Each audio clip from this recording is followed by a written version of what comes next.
Okay, sa wakas guys, dumating na yung ating in-order na Samsung A55 5G. Talagang na-request ito dun sa nakaraang video natin ng Samsung A35. So, umorder kami agad at pag-uusapan natin ngayon kung ano yung mga pwede nating expect dito sa phone na to. Pero uumpisahan natin sa mismong box na natanggap namin nung i-deliver sa amin. So, dun muna tayo sa presyo. Bibili natin ang Samsung Galaxy A55 5G ngayon for 22,990 pesos. Pero nabili namin ang mismong unit namin for 22,980 pesos plus meron pa yung freebie na 25 watts na charger kagaya dun sa A35 5G. Okay, so ito guys yung box na natanggap namin. So same pa rin dun sa itsura ng box ng A35. At napaka-consistent ng Lazada ngayon, kita nyo naman. Maraming nag-comment, bakit pati yung box ng Lazada, pinapansin ko pa. Well guys, napakalaking assurance ito sa atin na talagang magiging maganda na yung mga matatanggap nating packages from Lazada, lalo na mga ganitong gadget. Again, hindi to sponsored ng Lazada. Talagang na-appreciate ko lang yung malaking changes na ginawa nila. Okay, so, open natin to guys. Sama-sama nating buksan at tingnan yung laman ng aming na-receive. So, ganun pa rin makikita nyo sa buong box, merong mga pirma ng mga nag-handle ng box. Merong sticker na fragile. Tapos yung info na nandito sa kanyang sticker sa harap, sobrang limited na. Kaya pag merong, nabawa doon sa ibang lugar, may nakahawak sa box ito, hindi nila alam kung anong laman. Okay. So, okay naman. Maganda yung bubble wrap. Yan. And yung ating 25 watts na charger na freebie. Yan. Sabi ko muna to. Okay. So, tanggalin natin sa bubble wrap. Okay. So, ito guys yung 25 watts na charger. Same na same dun sa natanggap natin sa A35. At ito na yung ating A35. Ayan. So, yung kinuha pala natin guys na kulay ay ice blue. So, kakulay nung A35 na na-unbox natin dito last time. And obviously guys, dito sa form factor ng kanyang box, alam mo na wala talagang kahit anong accessory sa loob. Like, jelly case at syempre pa, charger. So, maganda talaga samantalahin nyo yung promo nila ngayon. Na kapag bumili kayo nito, merong charger na kasama. Okay, so punitin lang natin to guys. Yan. Dito rin sa kabila. Okay. So, open natin. Nandito yung ating document sleeve. SIM ejector pin. At USB-C to USB-C cable plus documentations. Wala talagang jelly case. At ito na yung ating A55. Yan. Ganun pa rin yung balot guys. Kagaya sa A35. Para siyang papel na tela. Ganun yung feels. Okay, so ito na guys, yung ating A55. So, almost same na same or identical dun sa design ng A35. May nakaumbok din na part dito para sa volume up and down buttons at sa kanyang power lock button. Ang isa lang siguro sa kapansin-pansin guys ay yung kanyang frame. Ano, parang aluminum na siya, parang metal na. Mas premium talaga yung feels nitong A55 compared dun kasi pure plastic yun. Tapos yung likod nito, glass na, Corning Gorilla Glass.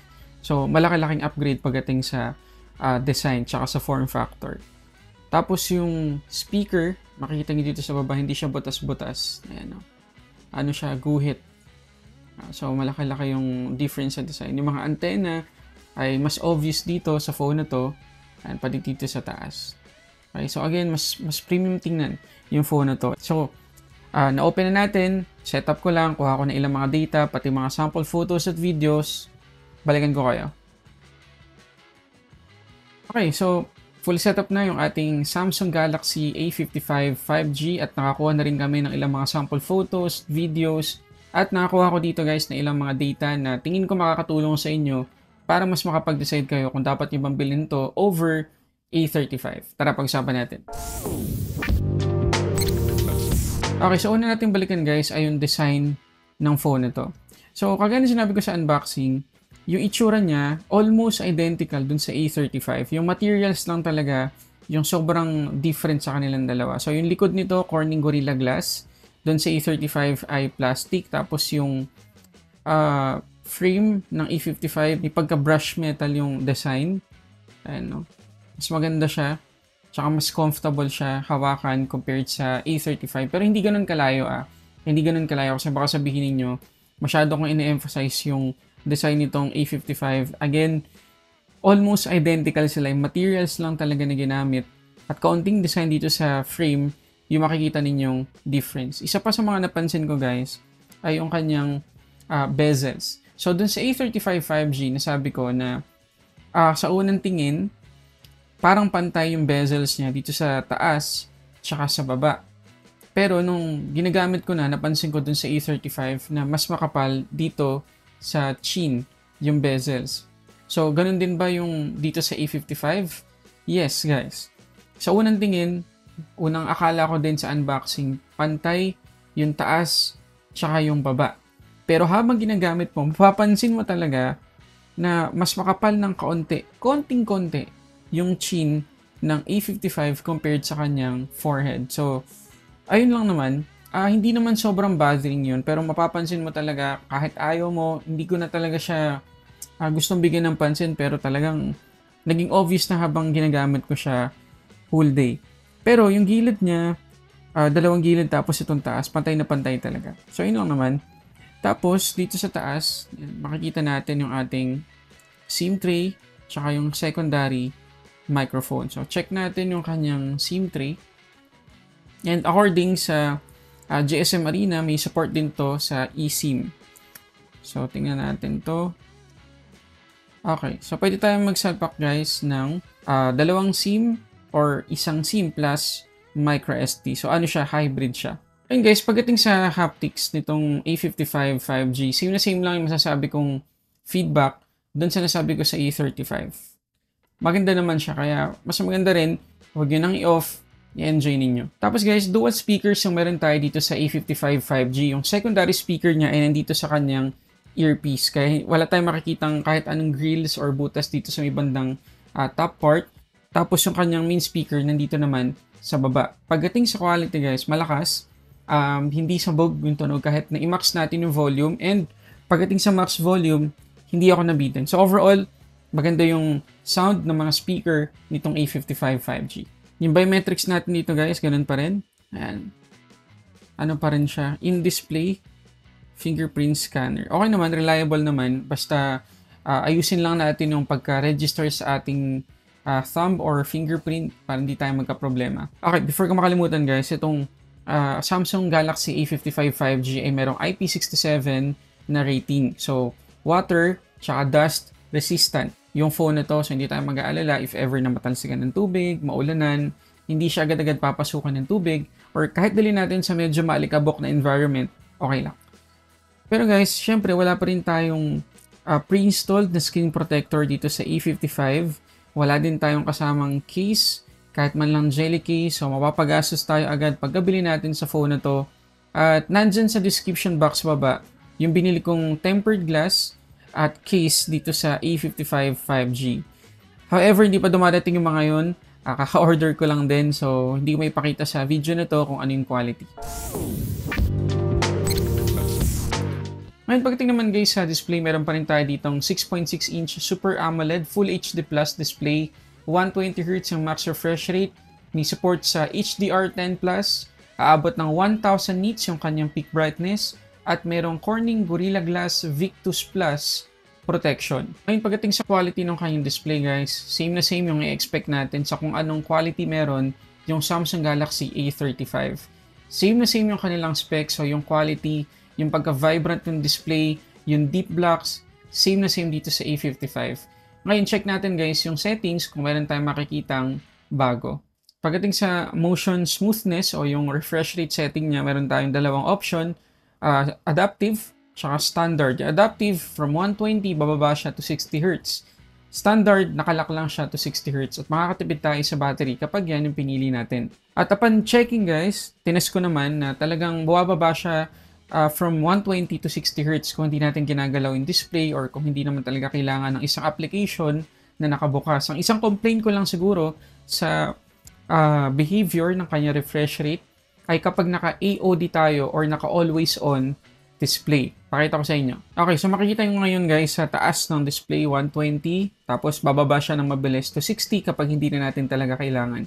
So yung sinasabi kong complaint ay kapag naka-AOD tayo. So lock natin yung display. Tap natin yung display. AOD 120 Hz pa rin. Sana kahit 60 Hz man lang para tipid tayo sa battery kapag naka-AOD tayo. Itong AOD pwede nating i-enable kapag tinap lang natin yung display or pwede siyang naka-always on talaga. Pero ano man doon, yung piliin natin talagang 120 Hz yung kanyang refresh rate. So medyo magastos sa battery kahit pa naka-AOD tayo. Pero pagdating naman guys sa screen mode or sa color settings niya, meron pa rin tayong dalawang option dito or preset, vivid tsaka natural.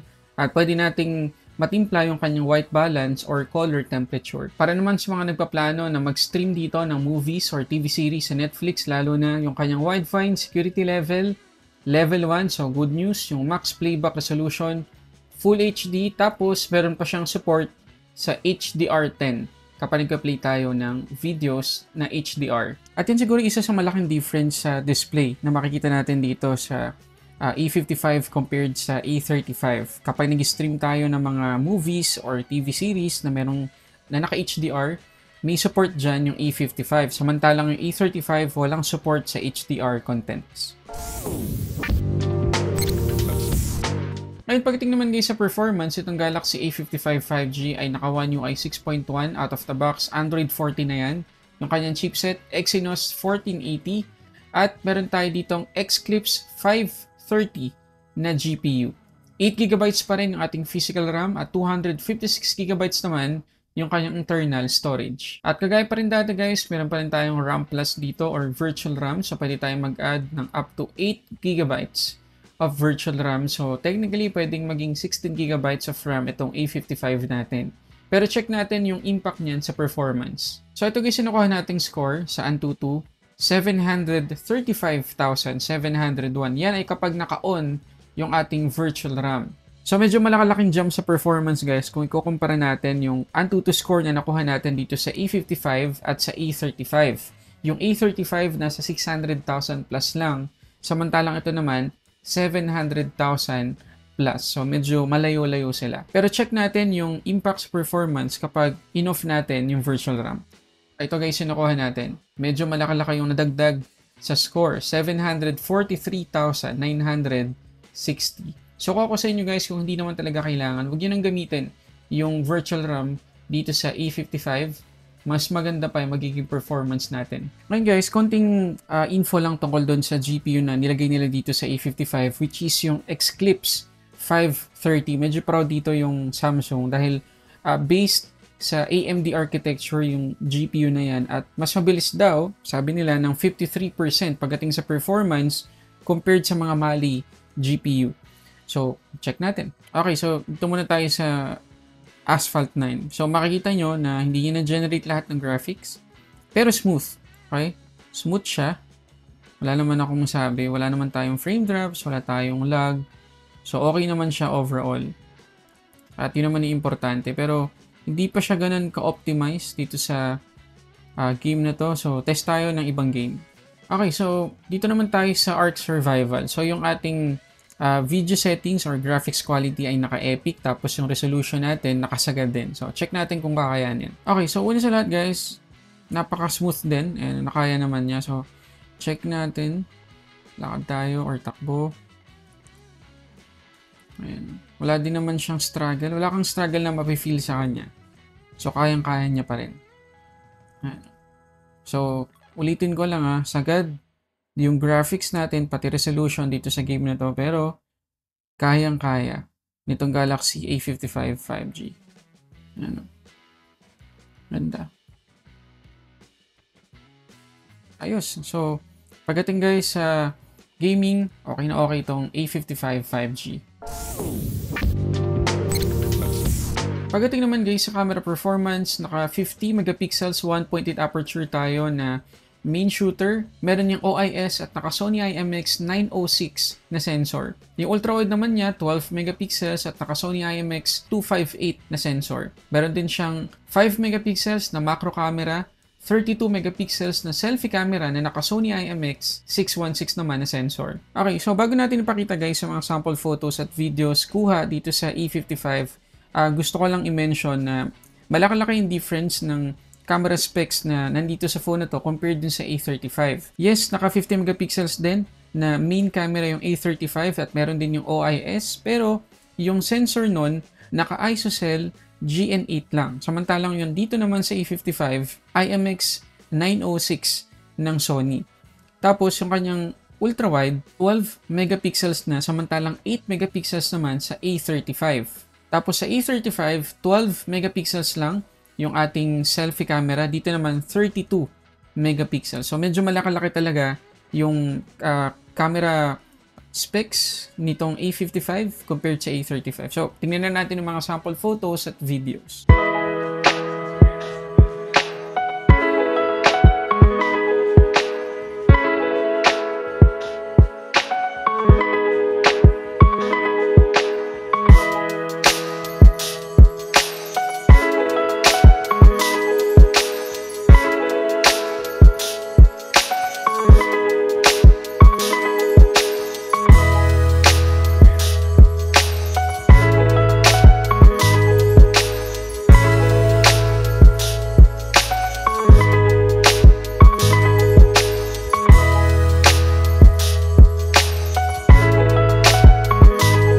Okay, so ito naman guys, yung sample video recording sa camera or selfie camera nitong A55. So, maganda na yung sa A35 actually, pero medyo mas detailed talaga yung nandito sa A55. So, mas ma-appreciate ko yung quality nito compared doon.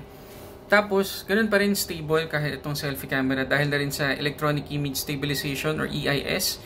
Yun nga lang, medyo compromise yung yung framing natin kasi mas naka-crop in or naka-zoom in tayo dito sa A55 or sa selfie camera compared dun sa likod. Pero again, pagdating sa quality, mas okay talaga to. So, kapag naglakad tayo sa labas habang nagtitake ng selfie video, makikita nyo na talagang mas stable yung kuha natin compared sa wala. So, may tayo dito, may advantage tayo dito sa A55 if ever nagagamitin natin to for vlogging or magre-record tayo habang nakasakay sa sasakyan or kailangan talaga habang naglalakad. Makakatulong yung kanyang EIS. Ano masasabi niyo guys? Comment kayo sa baba. Okay, so dito naman tayo guys sa last part, yung kanyang battery. 5,000 mAh yung capacity natin. 25 watts naman yung kanyang charging speed. So same na same dun sa A35. At na-charge ko itong A55 from 48 to 100%, 58 minutes lang gamit yung 25 watts na Samsung charger na freebie. Pero check natin sa wildlife stress test yung kanyang thermals.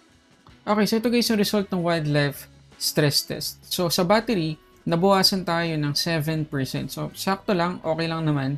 Yung thermals niya, 5 degrees lang yung nadagdag. So okay din. So pagdating sa thermals, battery consumption, okay itong A55.